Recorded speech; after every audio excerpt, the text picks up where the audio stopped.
Hello, friends, and welcome to another Social Blueprint interview. Well, everybody, it is that time of year. And I'm not talking about Purim time, although that's exciting. I'm talking about footy time. And I can't think of anybody better to speak with than sports reporter Ashley Browne, who is in our community and has such great insights. And with that introduction, Ashley, welcome. Great, good to be here. Ashley, before we talk about footy, and we're going to spend a lot of time on footy, I just want to wind the clock back a little bit. Yeah. You know, the saying says, we make plans, God laughs. You went to school to be an accountant?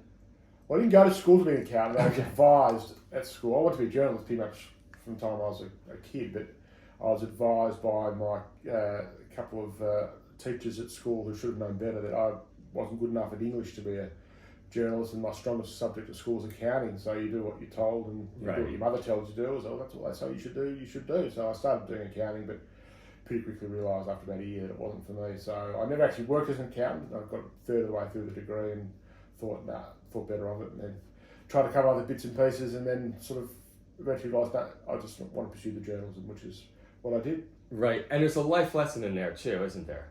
Well, what's my number one lesson in life, kiddies, if you're watching, is ignore your careers counsellors, because they look at certain things, look at your grades and what have you, and tell you this is the way you should go, but you should always follow your heart. Got it. And your heart, a lot of your heart is in footy, isn't it? Yeah, well, sports, more just footy, it's also sport. I mean, I grew up in a house where newspapers were, I had my own newspaper to read every day, and so it was a combination of passion for newspapers and media, passion for sport, in particular football. So what I've ended up doing is sort of combining the two. The passion for media is something that hasn't left me. I'm really deeply interested in the media as a profession, as an industry, as much as I am in sport. Right. And speaking of the industry, I'm curious, it's changed a lot over circa the last 5 years. There's so many different mediums to get out there, if you will. And also, every individual now is somewhat of a reporter on Twitter and whatnot. Yeah, it's really changed. I mean, when I joined the Age as a cadet in 1990s. I was trained to be a newspaper journalist, but now the training is very much around being an all-rounder. And the kids today, they learn how to podcast, learn how to shoot video, edit video, write, present in front of a camera, write scripts, all that sort of write copy. And all the social media. I mean, I'm okay at Facebook and okay at Instagram, and I think I'm reasonably good at Twitter when I'm motivated, but I don't even TikTok. I mean, I just don't have the capacity to even try TikTok because it do my head in. I think it's just one social media outlet too many for me. But for starting out, and I don't even give advice to aspiring journalists really anymore because it's changed so much, and the training has changed so much from when I started out. I just say, no, just find someone in their 20s and 30s to give you some advice, because I just don't know anymore. I'm very good at what I do, but it's quite narrow now, and having done it for so long. But it's a great profession, media and journalism, and you get you get an entry to so much that you want to do, and to be there when stories are told, and sometimes when history's made. Right. It's great to be able to sort of document it. So it's a wonderful career. Right. And just getting into a little bit, one area that you have gone into though is podcasting. Yeah, podcasting was something I really enjoyed for a while. I mean, I'd love to still do it. And people saw that, and I had the Lap of Caulfield Park podcast with Plus 61J, which I really enjoy doing. Right. But it got to the stage where I need to put more time into it. And partly it was a COVID thing, because I had time during COVID. Right. But then to do a good podcast, you need to actually do a lot more research and reading. You should probably put in, for a 1 hour podcast, you probably should be putting in 4 or 5 hours of preparation every time. And that time starts to eat into other things I was doing. But and I do a bit of, with other projects I'm involved in, I do a bit of podcasting still, which I really enjoy. And that's, they say everybody has a podcast, and just most journalists these days, I think, have a podcast as well. Right. And do you also feel that it is a good medium, though, if you really do want to go in depth about somebody? It is, because I'm a print journalist these days, or print editor, and you've only got a finite amount of space. And even with writing for online, at some stage you just want to, enough is enough. There's certain, you don't want to go from a lot of stories even online past 600-700 words, unless you're spelling out this is a long form piece, and then people settle in to read it. So podcasting is great because you can talk for an hour, and in an hour, 45 minutes to an hour, which is probably the optimal length for a podcast. You can cover so much. So that's why podcasting is great. It's a great way to tell stories. Right. And our all stories are going to be unfolding over the next, 18 weeks? For footy, well, no, it's longer now. It goes through, it's longer season. It's 25 24 rounds over 25 weeks, and then the Yes. final. So it's 30, next 30 weeks or so. It's going to captivate millions of us over that time. So it's all about to get started. Yes, and is there anything in particular that you're focusing on this year that maybe people wouldn't know about?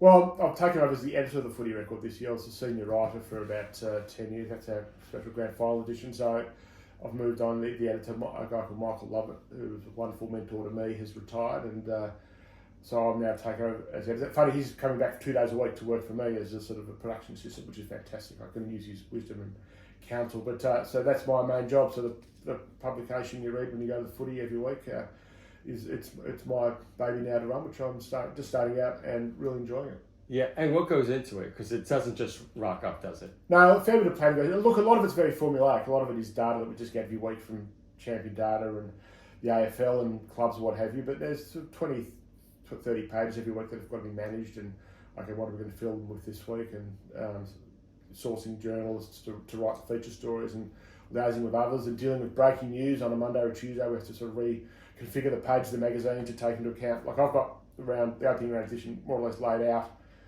on a page, but if there's injury news or something happens over the weekend, I'm going to have to change things around. So that's fun. That's what I really enjoy about sort of being the editor, is making the decision, okay, how's that going to affect this? Where are we going to move that? Right. Change a headline, change a photo, change some copy. That's the challenge that I sort of quite enjoy. And it sounds like it's under time pressure.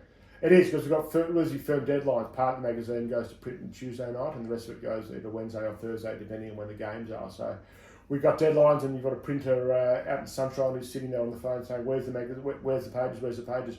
So you've really got very firm deadlines. So there's a fair bit of discipline involved in meeting those deadlines on a weekly basis. Right, and I'm also curious, in our community, obviously there's a lot of focus on Harry Sheezel. Any thoughts about that?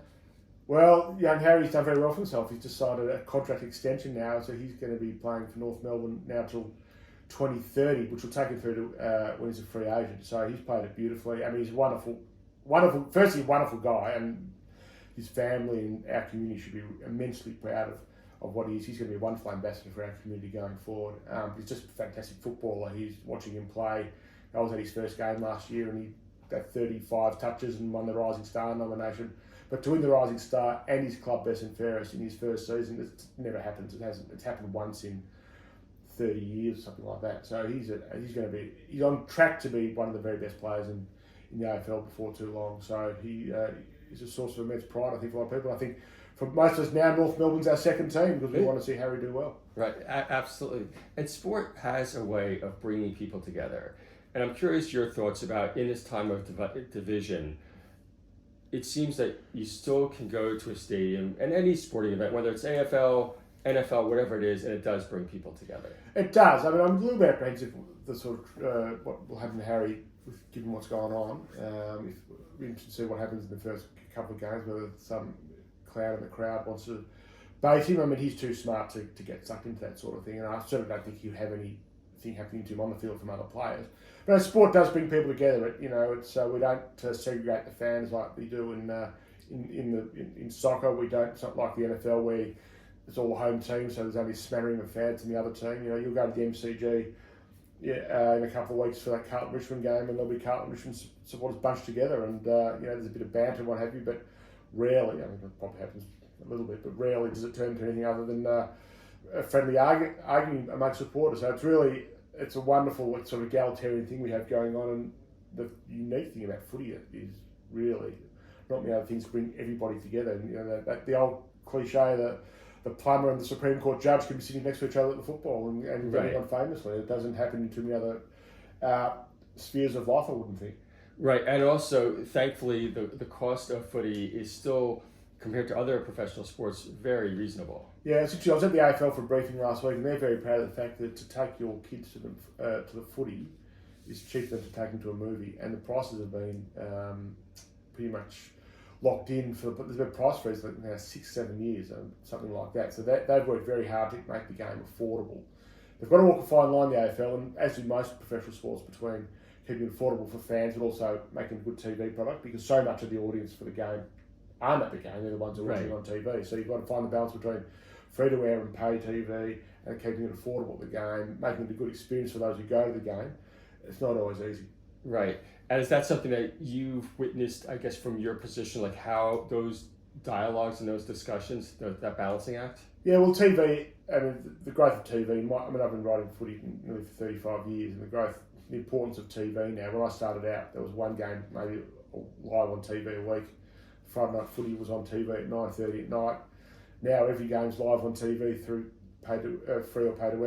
free or pay, and every game's televised. When I started following it, only 5 games a week, you actually had proper broadcast cameras, and you might have a scratchy one camera job for 3 or 4 other games around. So the growth of media is really important. I think the fan engagement, the AFL was challenged by basketball in the early 90s and on a couple of fronts and responded really well. I mean, I'm a bit old school. I think there's a bit too much noise at the footy now. I think the bombardment after goals and between quarters, I wouldn't mind 90 seconds just to let everything breathe. I don't know how everyone else feels about that, but they say the kids love it and they're the future, so there you go. Well, it's also, sports are about competition, and obviously AFL is competing with, as you said, basketball. So, well, it's not just basketball. AFL's competing with other forms of entertainment now.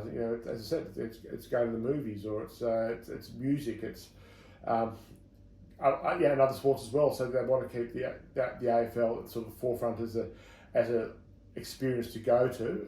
I say they've done a pretty good job. I think there's a few things they could do a bit differently. Right. They've got some issues to think about, time of the grand final, that sort of conversation that we seem to have every year. But they do most things pretty well, the AFL. I think I think Gil McLaughlin was an excellent CEO, and I think Andrew Dillon, who's coming now, is going to be pretty good as well. Interviewing round 1 edition of the record with me if you want to buy that one. Yes. So I think they do a lot of stuff pretty well. They get unfairly criticised, I think, in a lot of ways, and they're very easy and soft target at times. Yes. But I think they do most things well most of the time.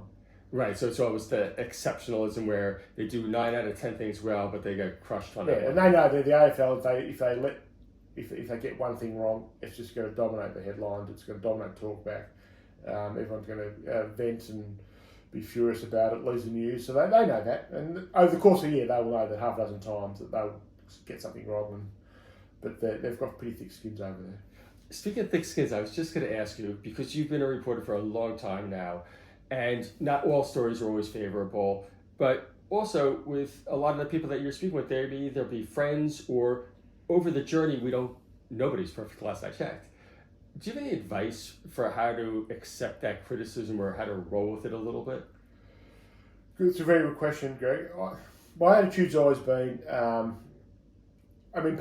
people in senior positions in any walk of life who deal with the media know that there's going to be slings and there's going to be arrows, and at times, and there are comms people around them increasingly who will foresee and forewarn them of what might be about to come. So they know that stuff's going to be happening. But if you've got the good personal relationship with them, it's framing the call online.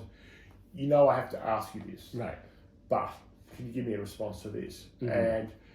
And there's tools about it. Sometimes you might be asked by someone, can I see the comments before you publish them?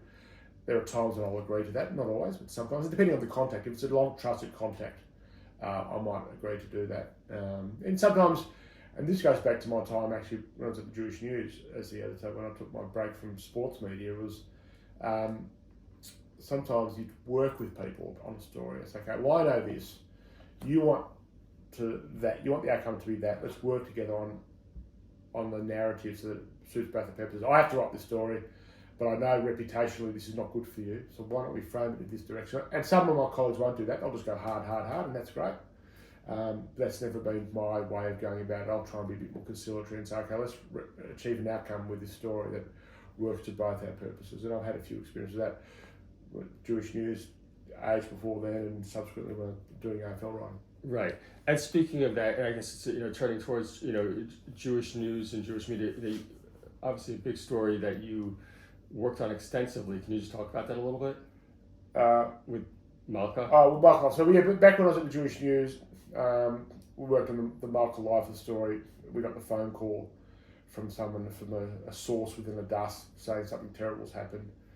It was a very big few days because we had to verify the story, which I wasn't sure about until somebody came to see me, and a dust guy met me for a coffee. I think about now, he actually took off his dust gear and put on some casual gear. We met for a coffee up what was Kinch, I think, on the corner of Hawthorne and Balaclava. We had we shared a coke together.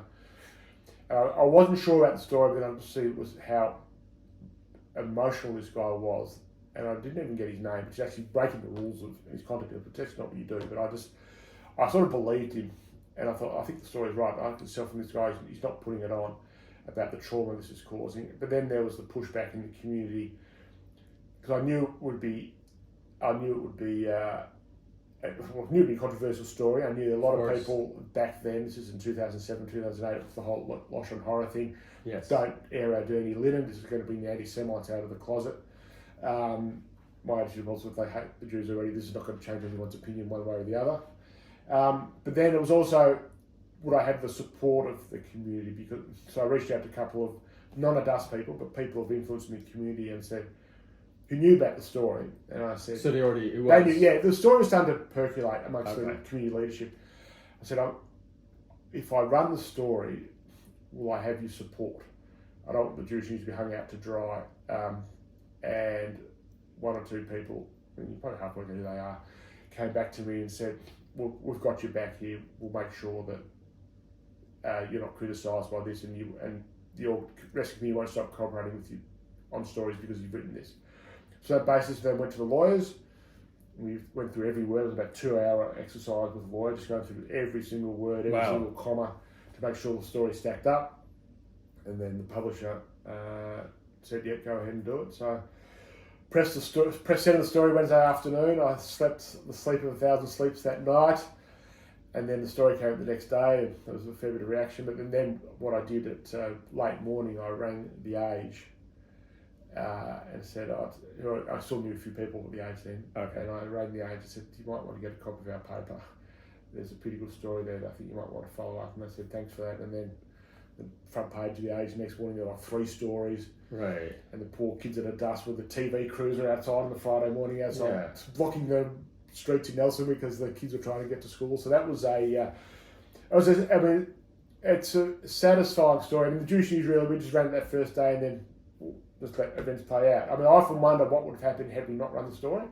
What sort of sliding doors moment that was. Right. Would it delay justice? Would it prevented justice? I mean, I must say it's the one story that, even though I was long removed and I finished up the Jewish news probably within a year of writing that story, it's the one story I've still felt very emotionally connected to. And like so many people, I rode the waves of developing and being outraged when Leifer was flitting around in Israel, seemingly untouchable, and thrilled when she was arrested, and then when Lippman started doing his stuff and trying to get her off, and being outraged again. And so up until such time as Malka Leifer was given a sentence, I rode that story pretty hard. So I felt very close to that story as much as any story I've done. And it's probably the most satisfying, despite the fact I've been 32 of my 35 years have been a sports journalist.